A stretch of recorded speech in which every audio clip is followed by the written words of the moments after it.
ဆိုတဲ့စေနာမှန်ရမယ်ဟာအဲ့ဒီစေနာသုံးကြောင်းကလေဦးဇင်းသာမတာဘူးဥပမာနဲ့ပြောမယ်ခင်ဗျားတို့စားရဲရေးထားတယ်အဲ့ဒီတခါကသူသမီးလေးပေါင်ထားတယ်အလဗျာ3000နဲ့ပေါင်တယ်ပေါင်ပြီးတော့သူအကုန်လုံးသုံးစားပြီးကုန်တော့တစ်နှစ်လည်းမရွေးနိုင်နှစ်နှစ်လည်းမရွေးနိုင်သုံးနှစ်လည်းမရွေးနိုင်လေးနှစ်လည်းမရွေးနိုင်ဟာ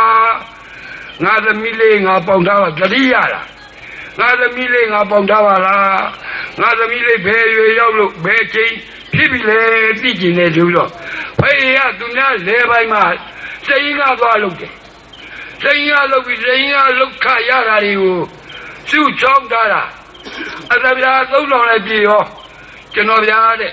ဒီနေ့ကျွန်တော်အလုတ်ကအားသွားပါပြီတဲ့အလုတ်ပြတ်သွားပြီတဲ့ခမရကိစ္စလည်းကျွန်တော်လုတ်ပြီးတာကျေပြင်းသွားပါပြီတဲ့ဟုတ်ပါတယ်တဲ့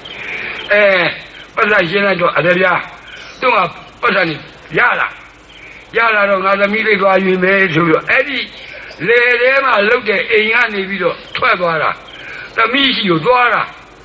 လန်ကူလာမှာယဟအိုကြီးနဲ့သွားတွေ့